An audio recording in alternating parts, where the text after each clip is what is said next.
So nice to see you all. Thanks for coming. As we do, to begin everything, we always acknowledge that we are standing on the shoulders of giants and that we could not be doing what we do except for the work and care and love of those who have come before. So we'll chant to acknowledge them and acknowledge our debt to them. Please chant with me if you know it.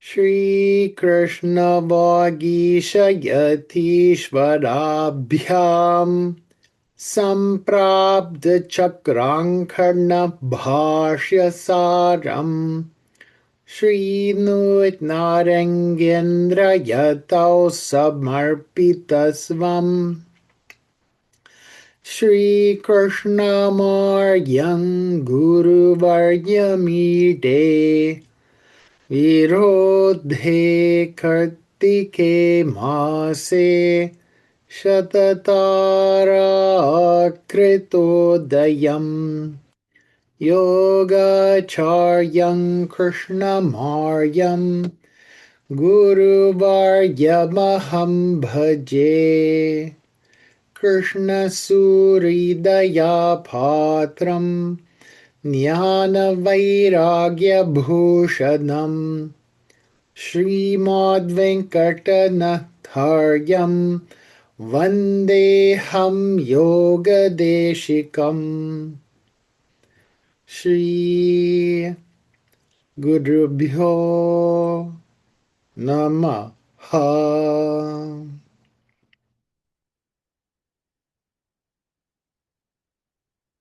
Hmm. Okay, so I'm going to make some comments. And then after I make the comments, we'll open it up. If anyone has opportunity, has things they want to say, they're welcome to do that or make comments, ask questions, etc. I do want to start off by saying that I am an advocate of IAYT. I generally support their existence and that believe that um, it's very important to have bodies that are um,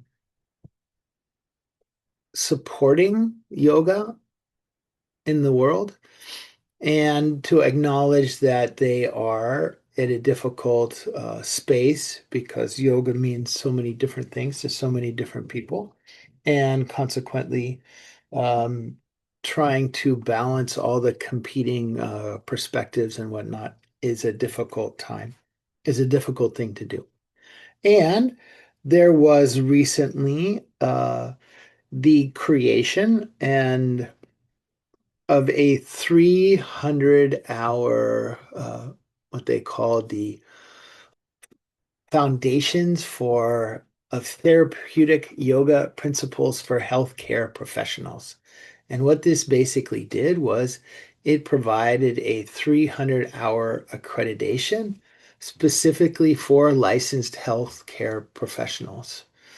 And I am strongly against this sort of program for reasons I'll explain in a moment. And I just want to, I'm late to the game. There has been quite a bit of uproar about it, and thankfully the organization has listened and they are discontinuing. So no new programs can start. They're still deciding what to do with the existing programs that have already started, and but I did think that it would be worthwhile to go out and to say a few things about what I think, why I think it's not a good idea to do this program or to offer this accreditation, number one, and number two, to say what I think should be there. So, um, the International Association of Yoga Therapists is set up as a mission to promote yoga therapy as a respected profession and a recognized health discipline. And they tried to do that through creating standardization and accreditation, by supporting research and professional development, and also through advocacy work by working with healthcare systems and policymakers to integrate yoga therapy into the mainstream health services.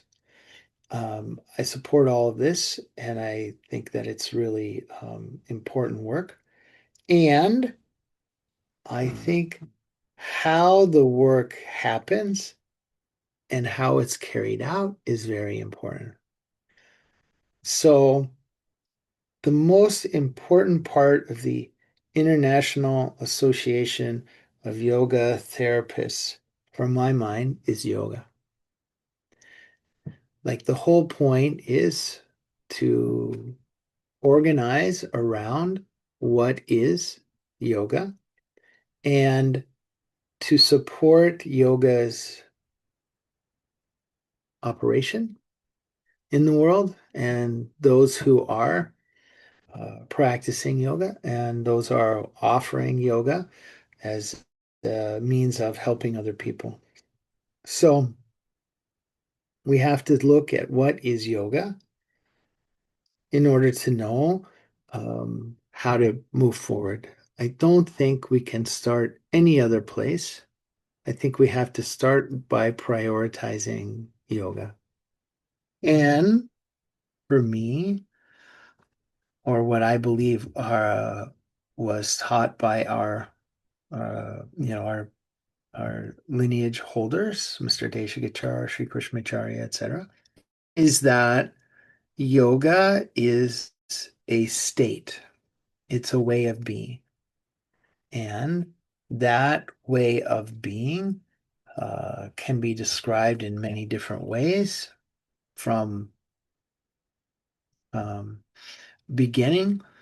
When you're just starting off, there's things that happen with yoga, like the decrease of distraction, an increase of sustained attention, less shortness of breath, more length of breath, more comfort in breathing, um, less physical discomfort, more uh, comfort in physical body, etc. These are beginning descriptions, and it morphs as the person's journey of yoga goes through time to being, say, thriving in one's life, the development of the improving of personal relationships, more clarity about uh, direction in one's life, how to respond to immediate situations, etc. Even to at the far end of yoga, you have descriptions of uh, even a person's ego or their identities dissolving and things like this. So, what do we take as the whole of that is that yoga is an experiential science. Yoga is an experiential practice, which is about the state of the person. So this is this is the first thing. So when we think about yoga therapy and getting yoga therapy out there, we have to be thinking about the state of the people doing it. Now, of course, there are two sides to that equation. One is the one who is receiving direction, receiving guidance, and the other is the one who is giving the guidance, right? So if we're training people to be others' guides, this is a more serious thing than if we are just showing up to be guided, because if we're just showing up to be guided, etc., this really is affecting myself. I mean, the person who is studying, the person who's starting to be guided, etc. But if we are showing up to train, to guide others and whatnot, there's a heavier responsibility.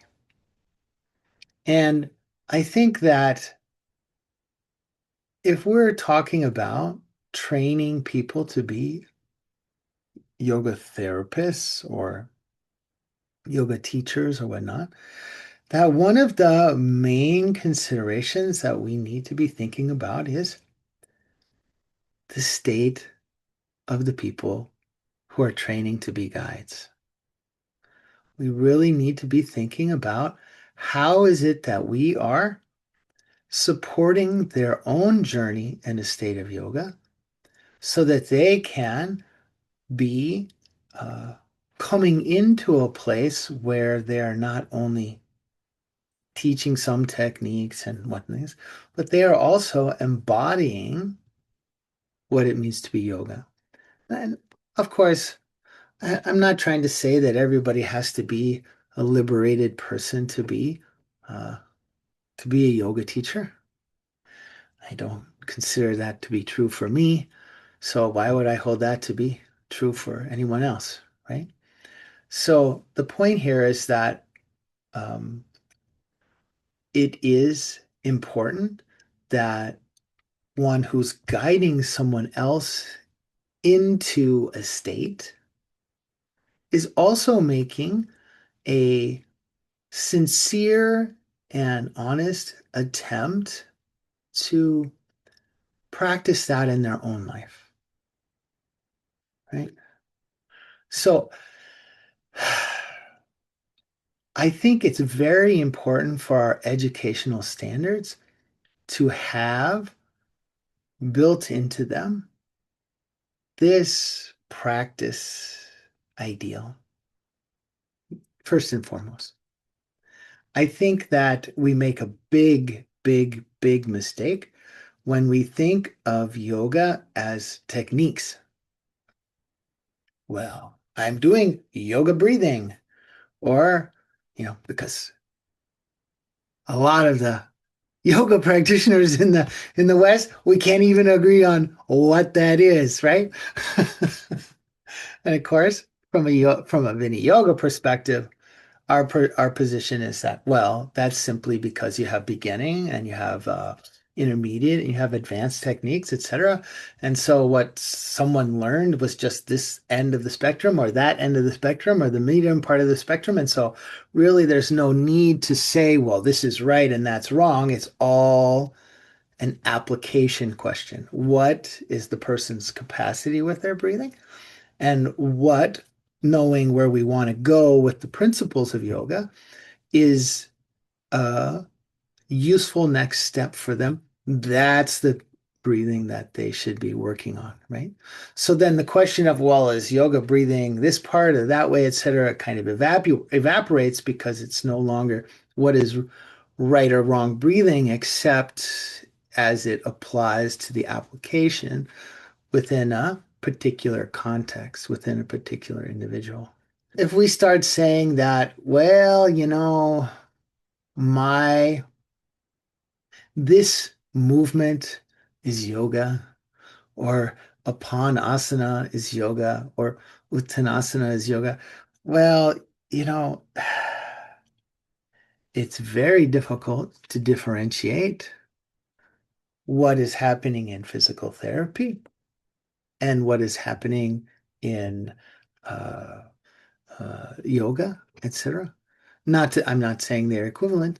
I'm just saying when we start getting into ticky-tacky things about this technique or that technique or the other technique, then it's very hard to start drawing the line of, well, this is yoga and that's not yoga, etc. And indeed, if uh, if Mr. Desikachar was, correct that anything can be yoga or not be yoga. It depends on its influence on the person and is it taking the person towards a kind of uh, improved functioning of their system or away from it, etc. Then, the ideal here is really not drawing a line about like, well, this technique is yoga and that technique is not yoga, etc. It's a very complicated, it won't be a clean way of understanding yoga. So we don't want to take the uh, yoga is not nasal breathing, and yoga is bandhas, or yoga is, you know, nyasa. I don't see any of this in physical therapy. This is a yoga technique. These things are not useful distinctions, right? And indeed, if that's the basis for how we're thinking about what yoga is and is not, then we're only talking about uh, very uh, shallow differentiations, etc. We're not talking about what it is that holds it all together, right? So, in certain regards, you can give very short teacher training programs. There are many that are only 200 hours long, right? That our society somehow deems is okay. That in 200 hours, you know enough that you can take someone's body through a series of physical, movements, etc. Um, but if you're going to cut someone's hair, like if you're going to become a barber, you must have 2,000 hours of training. And that is a state license. But, Yoga Alliance very specifically went on a marketing campaign with different state legislatures to get them to write laws that yoga was outside it did not need to be state regulated and blah, blah, blah. So we're in this funny thing where if like you want to be a licensed pretty much anything, you have to do more training than you do to be a yoga teacher. And regardless of the difficulty or the, physical, you know, uh, ills that happen to people all the time in yoga class, right? So I I I think that 200 hours is sufficient if you only have to memorize a script. And 200 hours is sufficient if you only get to know a very limited number of techniques. But if we're thinking about yoga as a state of being, as yoga as some way that your system functions, and that there are many ways that move our system towards that and take our system away from that, then we end up with um, we we end up with a limit of that is woefully inadequate to even begin describing, let alone holding the person in a experiential journey through that. Um, there's a comment in the chat here that 200 hours is enough to lead an asana-based group fitness class. Yeah, but that's not really talking about yoga. And even whether or not it's enough to do that is, you know, um, I would say it's not, but of course our registering bodies, Yoga Alliance won't even call itself a certifying body. It's only a register, right? Say that 200 hours are. So the point here is that I think if we offer 300 hours as a way of as a shortcut to getting someone in and certified as a yoga therapist, that we are um, cutting off the most important part, which is requiring them to have the time to be in the process of yoga themselves and to go through it so that they, when they're on the other side leading others, they have some not intellectual knowledge, but some knowing of what they're offering, right? I think it's really important that we have enough length in our trainings that people have some experiences in this regard. Now, the trainings that we offer at the Yoga Wall Institute, we consider them to be beginning things, and we make the joke that even though our yoga therapist training was 1,000 hours, the IAYT industry standard is 800, and even though we're 1,000 hours and all that, we at the end when we're giving the certifications, we always tell people now you are qualified to begin studies. And we're really, it's really that we're expecting people to, now that you have a foundation, now that you have some uh, understanding of what yoga is and how it functions and how it all fits together, you can and you had your own initial tastes of that, etc. Now you can actually be unleashed to go deep dive into the various aspects of it that are really calling you and that really allow for you to blossom in the areas that you want to go in. So, for me, the first problem with the 300-hour foundational program is that it's too short. And the second, it's too short to be sure that people are having their own sustained yoga journeys personally, experientially to know how to do that. That's the first thing. Second thing is that in 300 hours, you really can't cover very much. You really can't cover very much. I always laugh when um, uh, I mentor new people heading off into their yoga teaching um, uh, uh, uh, experiences because they're like, oh my God, I gotta teach a 3-hour workshop. What am I gonna do? I need to get everything I learned in the entire training together and said so that I can say it in these 3 hours, or I'm gonna I might I might be a minute when it's not filled, etc. And what happens in a very short period of time is that you find out like, oh, 3 hours is nothing. It goes by in 3 minutes. And the amount of information that you can actually cover is low. So you know, when we set the educational bars low, what we do is we um, limit what is possible for people to become aware of and what they can think of as yoga. So, uh, this 300-hour program, which is, it's basically saying if you have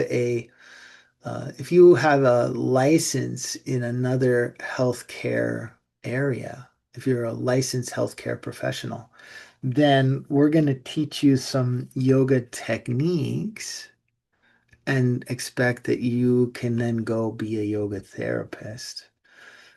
Uh, I already said I don't think tech techniques are a good way to differentiate what is yoga, right? And we're also saying that you can only teach so many things in 300 hours. Here's the other really big problem. If you assume that a licensed healthcare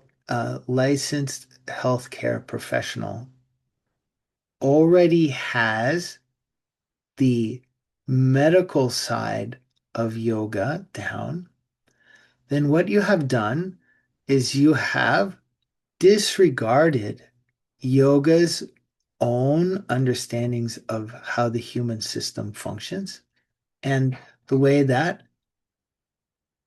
yoga is operating from a different anatomy and physiology.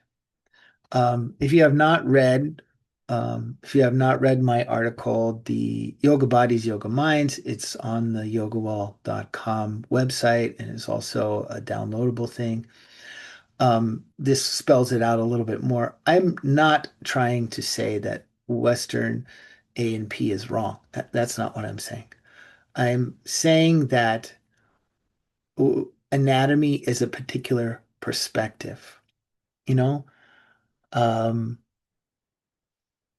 if you have a particular set of symptoms and you go to an Ayurvedic practitioner, an acupuncturist, a general practitioner, a doctor, a yoga therapist, you're going to get really different solutions for the same set of symptoms.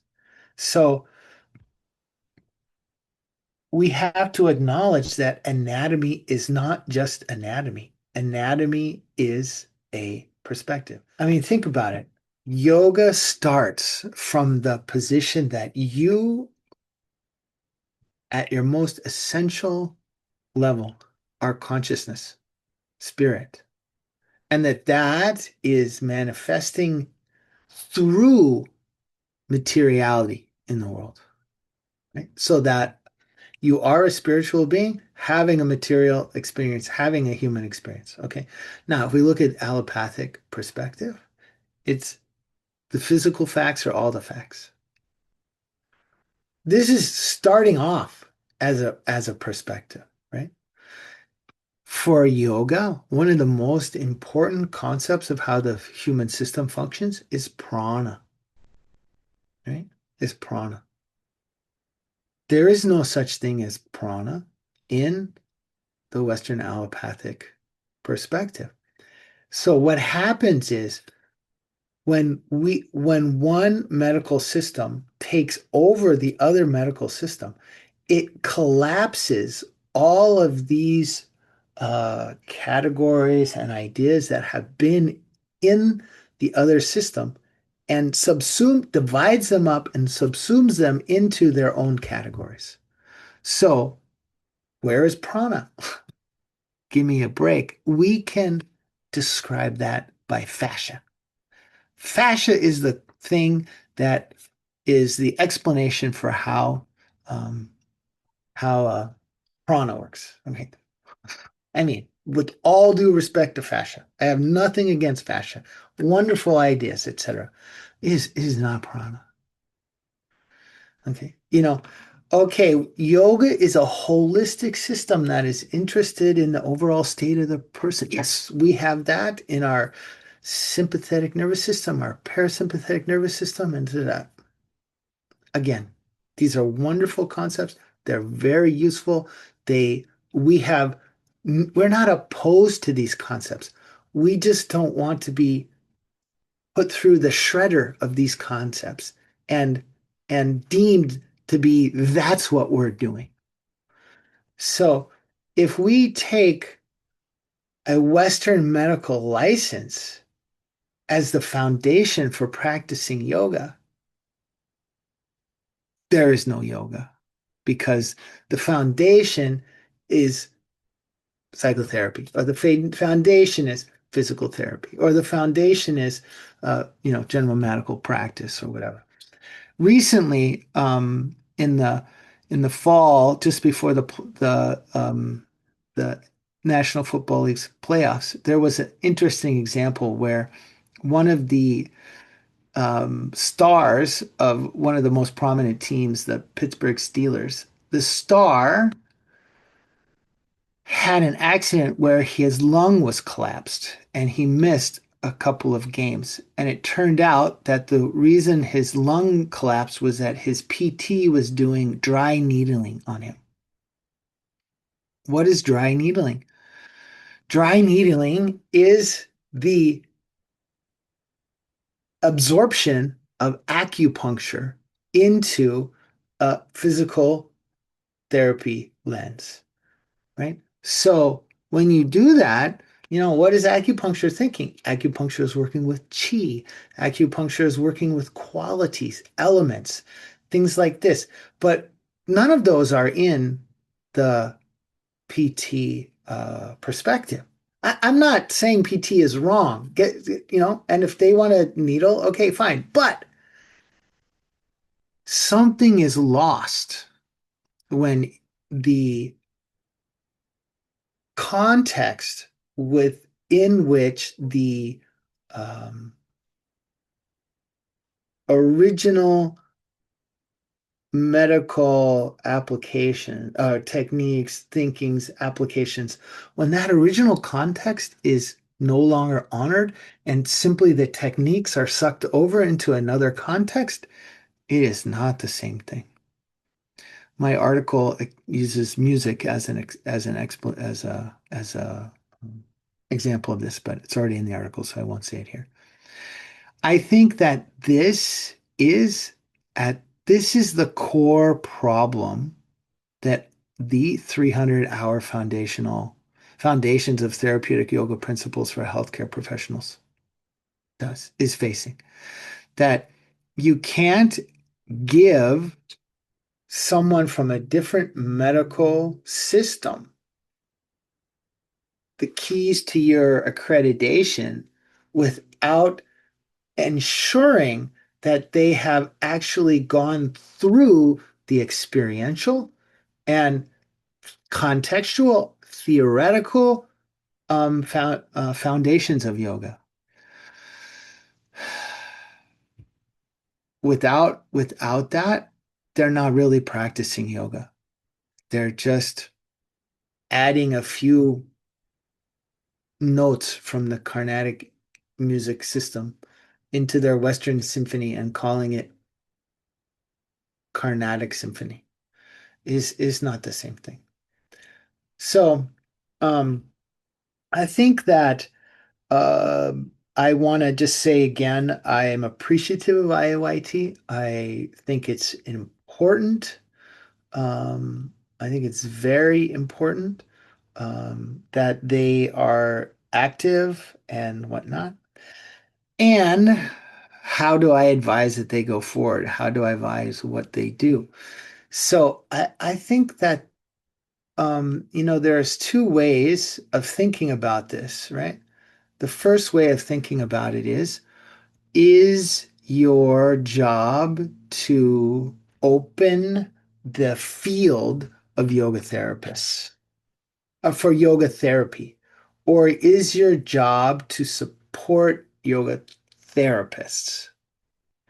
And I think that this differentiation is very important. And I don't think that you can open the field for yoga therapy unless you have a lot of really high quality, experienced yoga therapists who can step into that. And so I think the um, the emphasis on the opening of the field of getting numbers, of getting uh, lots of people, more people involved, etc. Of course, these things they should be important, but they should not be the priority. The priority has to be on the maintaining of the quality of practitioners that we do license, the quality um, of the guides who have come through our accreditation processes. They have to be high quality, and we can't create steps that get people that allow people to make shortcuts in that because we're not an informational thing. We're not an informational process. This is cooking or playing of music or dance. You have to do it. You have to get the feel for it. You have to be in it. You can't just study a list of ingredients. You can't just know what all the scales are and everything. You have to actually be in there and doing that. I think that the emphasis of the org of IAYT should be on the supporting of yoga therapists. It should be on supporting the creation of quality yoga therapists. Now, anybody who is running a school will tell you that it's very expensive and that unless you have certain numbers, it's not worth your while. So then, in order to get people to lower the bar, to get people in to do enough, to have enough numbers to make it worthwhile to run the programming and stuff, the temptation is to break things down into steps. This is the first step is 300, and then the next step is 500, and then da da da. I tell you what happens in that case.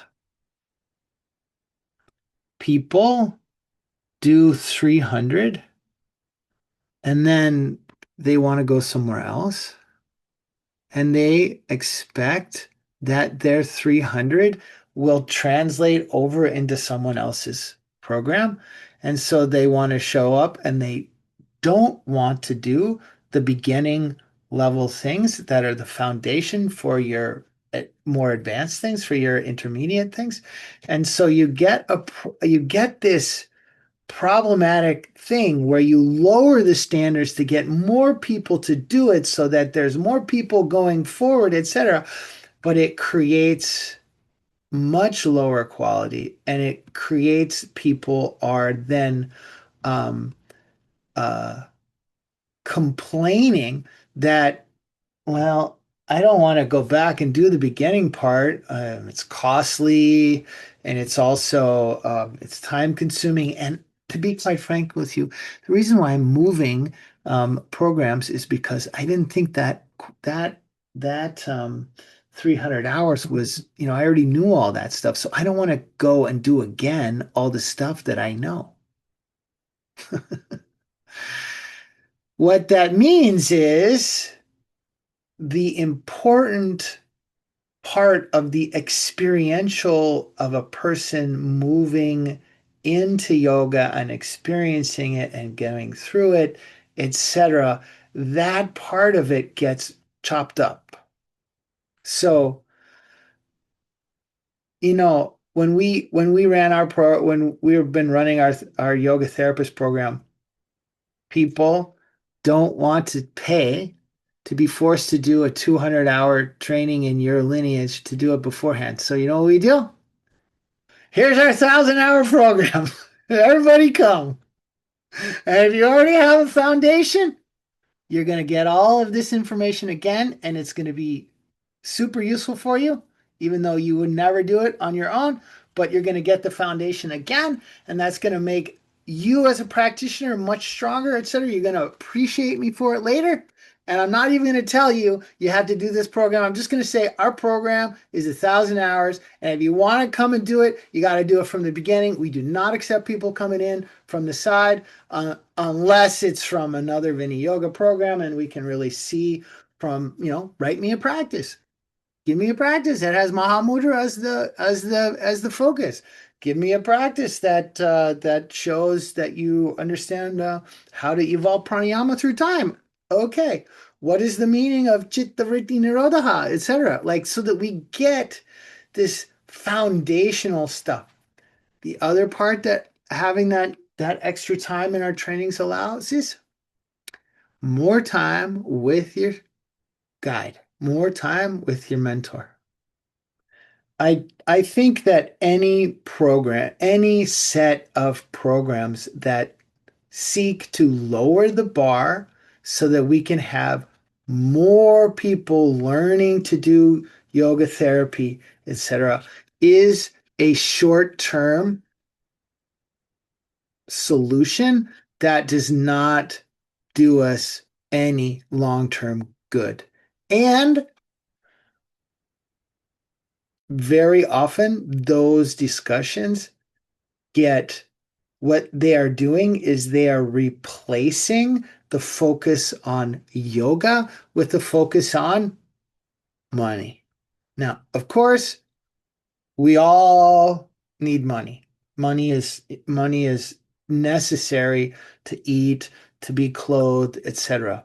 And it's an important thing. But if we don't keep the yoga as the foundation of what we are doing, then nobody will be able to make any money because you'll just have a lot of poorly trained people who don't know who uh, who are flooding the market, and the people who do know and who are trained, etc. It's hard um, for non-practitioners to differentiate who knows what, and you just end up with people who are skilled in marketing, which is a very different skill than yoga, becoming the ones who are commercially successful. So how we help prevent that is we make sure that the program's accreditations are long enough that whoever goes through them, they have a solid foundation and that they can then operate with we have some respectable confidence that they are a competent practitioner. Anything other than that is selling us down the river for, plastic beads, glass beads. It is not going to give us long-term stability. Last piece, last piece, last piece, which is, I think that, um, in terms of developing uh, uh, the uh, advocacy work, the developing of the healthcare systems, et cetera, to make yoga more um, widespread or accessible, et cetera. I think that work has to have some understanding that the core of yoga is the relationship between the guide and the practitioner, between the student and the teacher, between the therapist and the client. The relationship is the foundation. And we need, when we go in to create advocacy areas, that we need to put that first and foremost. If we're leading with yoga, some cool stuff.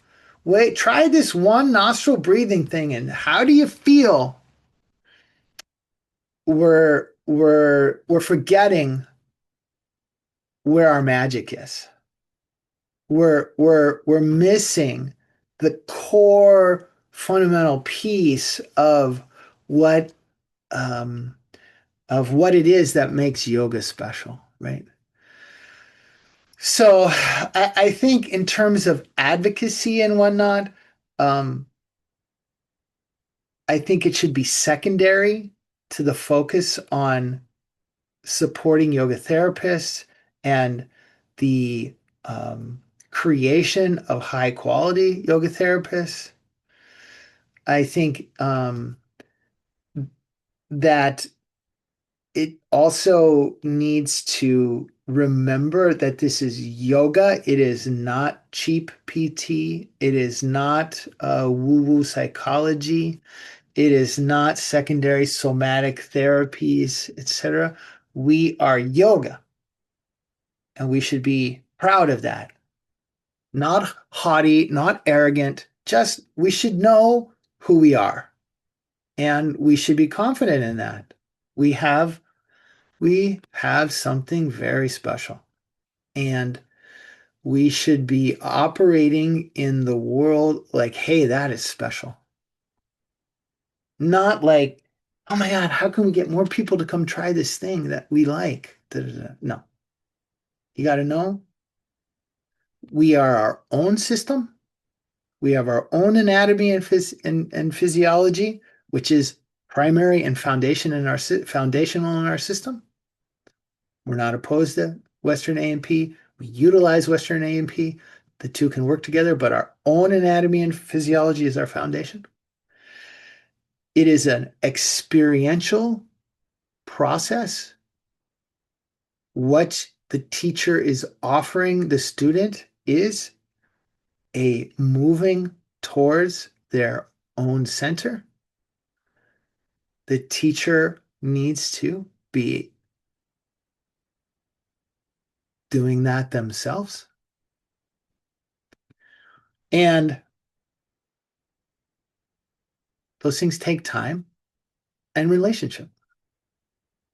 And I feel that this is the part that IAYT should redouble its focus on. This is the part that IAYT should really recommit to. This is how we're special, and this is who we are. And yeah, it might take a long time to get yoga, in uh, something similar to what acupuncture has become, etc. Okay, fine. Time, it's it's inevitable if you take the time to develop the people in quality ways because as we all know, it has immense power. It's very high quality. Don't worry about the outcomes. Are we going to get into the hospital or the doctor's going to don't worry about that. Worry about the process. How do you get people to really learn how to do this in a deep way? Because if that's happening, the outcomes will take care of themselves. Well, I talked for quite a bit longer than I actually had in mind. Imagine that. Just goes to show you that 3 hours is not enough. So, if there are questions or comments, etc., happy to take them. Please raise your hand and um, Chase, really quickly, if I could just add sure. a few notes addressing a couple things in the chat, just from the organizational side. This is a start of this conversation for us here at Yoga Well with all of you. I don't know that we have clear answers because we are really grappling with that, other than, what Chase is really defining here is, I think, the need that we see for yoga IYT to help promote yoga therapy at large, right? I read this all the time in the forums that people experience going into places and no one knows what a yoga therapist is. And that's a huge Okay. challenge, right? And so those sorts of things are really important, and are getting lost in this, but we are sort of figuring that out as an organization, whether we'll do more yoga therapy trainings in the future under IAYT. That's also a question we're grappling with because of the emphasis that they're placing on certain things in their training. So we are in the heart of grappling with this with all of you, and this is the start of the conversation. So I just want to make sure that, in terms of the bigger picture, we're going there. But these are some of those first few steps. I think just to follow up on what you're saying, Jess. No, no, that's all wrong. Listen, no. Of course. No, Peek no, behind the scenes. I'm Yep. totally joking. I'm totally joking. Just to follow up on what you're saying, Jess, is that the first start is you have to know what your direction is. You have to know what's important to you. You have to know what is the foundational keys. And out of that, the actions become apparent. And I personally am not going to be part of the solution for these boards and things. I have been in in um, in the outskirts of IAYT for a long time. I'm very familiar with how they work, etc.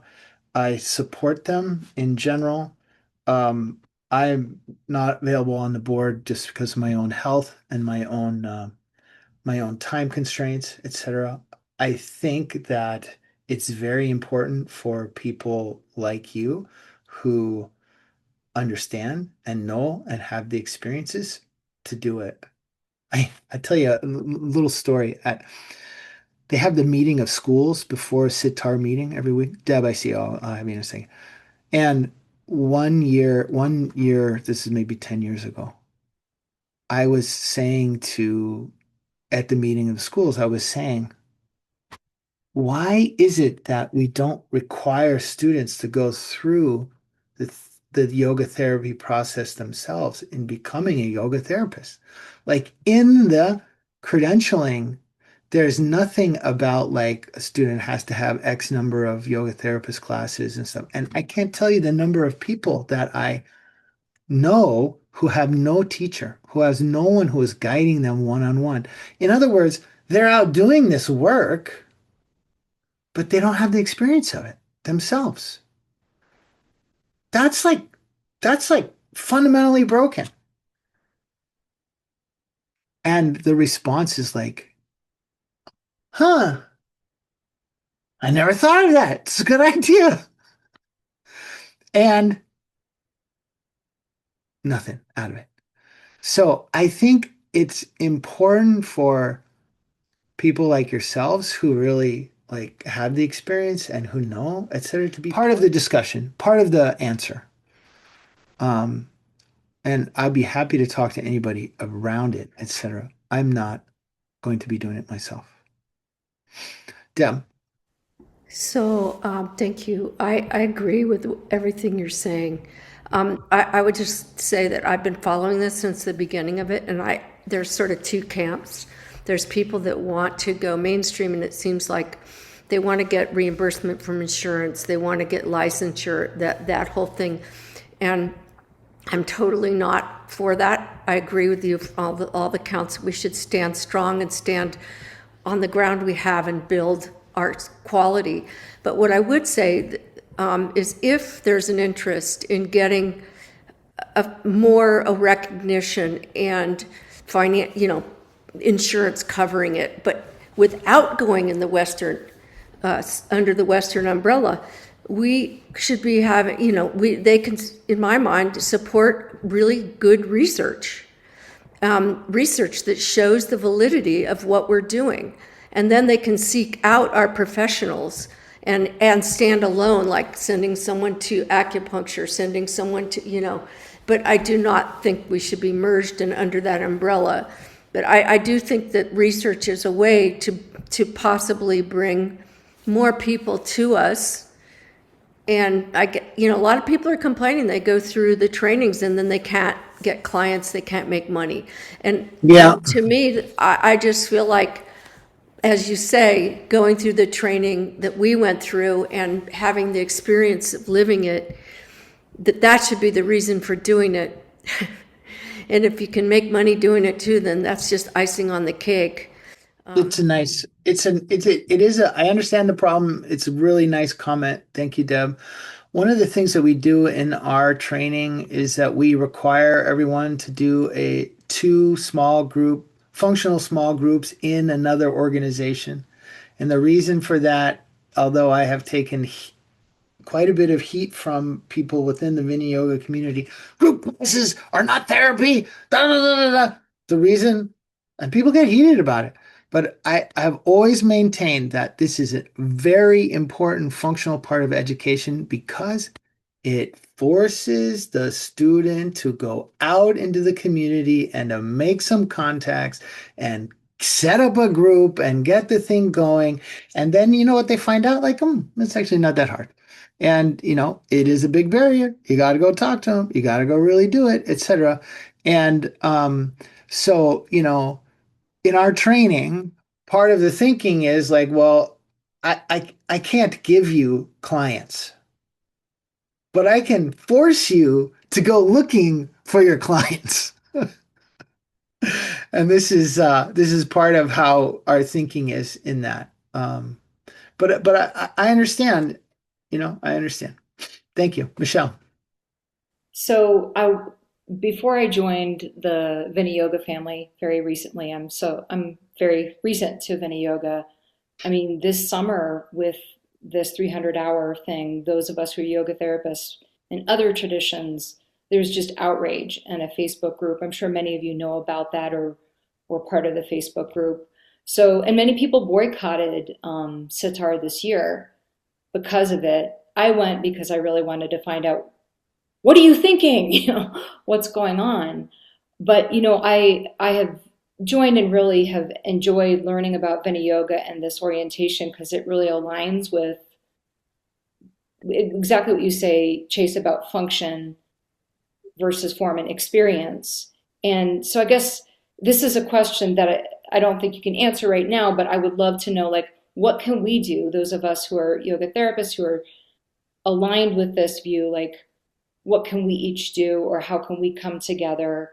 Um, because I think what you're saying, Chase, is it doesn't matter whether IAYT gives up the 300-hour idea.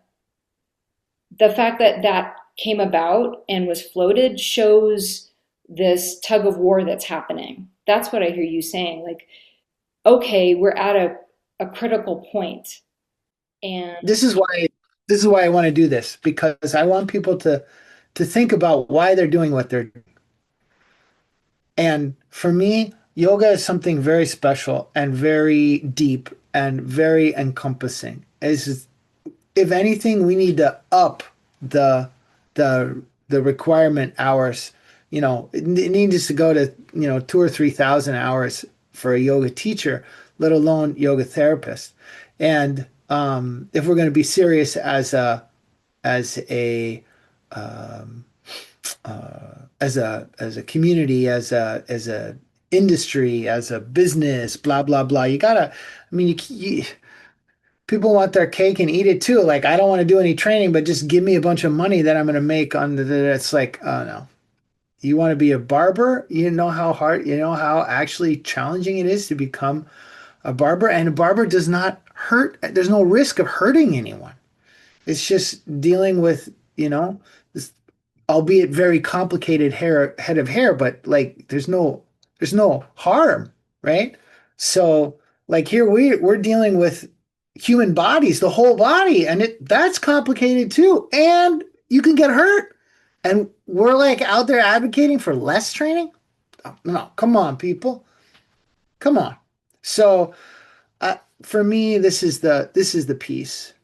And I think you're exactly right. It's really I'm doing this because I want people to think about, well, why are they doing it? And I don't have the energy or the to participate in those groups is also requires a certain stira, a certain willingness to uh, push because there's a lot of discussions that go on that are not easy. And we all love each other, and everybody's ideas think they're the best ideas. So there's like a way of like being in there that it requires some steer. So but Chase, within this Vina yoga family that you have created, like you said, like you can't do it all, even if your health mhm. was Yeah, perfect. And just to put it out there, to be thinking about, like, how can this community that you helped create, and there, I know you have other teachers who have been with this your tradition for a long time. What is it that we can do as a collective to help with that leadership and further it? So that's not an answer for now, but like, yeah, how can we forward this? Because there it's are there are some there are some things that are being there are some movements. There's a Viniyoga there's a Viniyoga therapist community that's beginning um, from the last.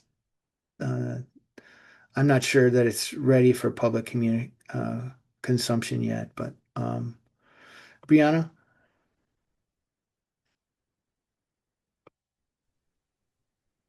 Hi, Michelle. Hi, everyone.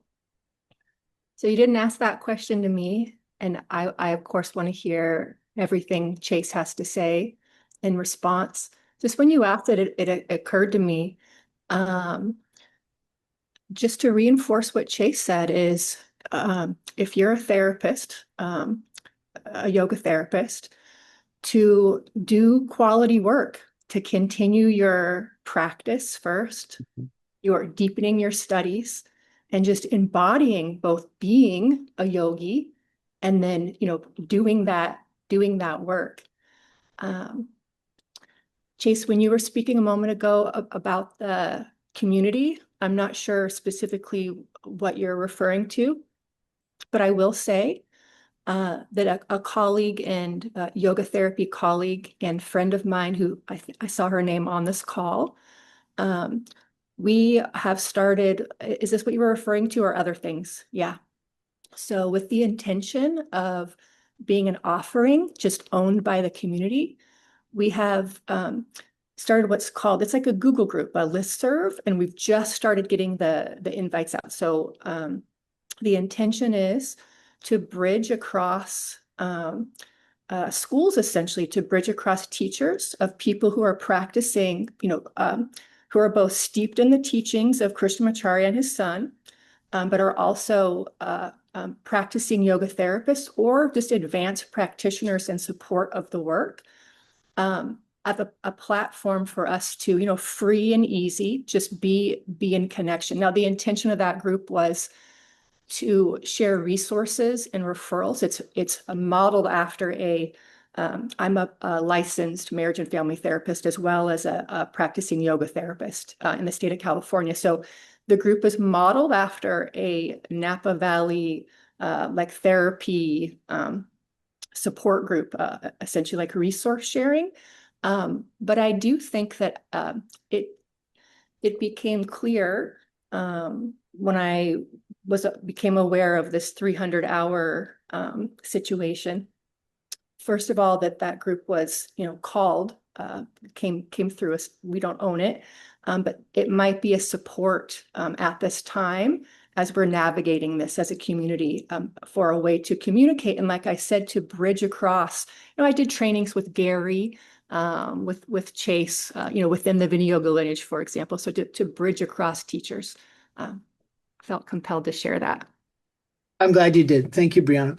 And then I think we need to, Jess, last comment and we'll close. Thank you, Brianna. Well, first of all, thank you all for being here and echoing the sentiment of, the first thing that we are turning to is practice. And we hope that you all will continue to practice your personal practice and that your answers will hopefully arise from those spaces. I do want to take a very quick moment to address a question that I field a lot from many of you about whether or not you should maintain if you are already a registered member of IAYT. And my answer is going to be one that some of you have heard from me, in that we are not in the best place to advise you of that. Again, it is your practice, it is your career, it is your things that will guide you. But I will also say that I know plenty of people who have not gotten that certificate and have built wonderful practices and wonderful relationships. And others who are in spaces that it is absolutely required that they have it. So that is something that you should look at on a personal level, but know that people are doing it both ways. So if you are facing that question, look at where you want to be, look at the spaces you want to be in, and determine that for yourself. And I wish I could give you clearer advice, but we don't know what you're doing, on the ground with your teachings and your practice. So we're always happy to have that conversation. But as noted from Deb, it is not required in many spaces. The Western medical spaces, the CIAYT certification is becoming in certain places more required, but it's not. So if you want to talk about that more in depth, you can always email me. But unfortunately, again, no answers, just practice. Thank you, Jess. Thank you. Kaye namacha mana senri yairba बुद्ध्यात्मना वा प्रकृते स्वभावात् करोमि यद्यत् सकलं परस्मै नारायणायेति समर्पयामि सर्वं श्रीकृष्णार्पणमस्तु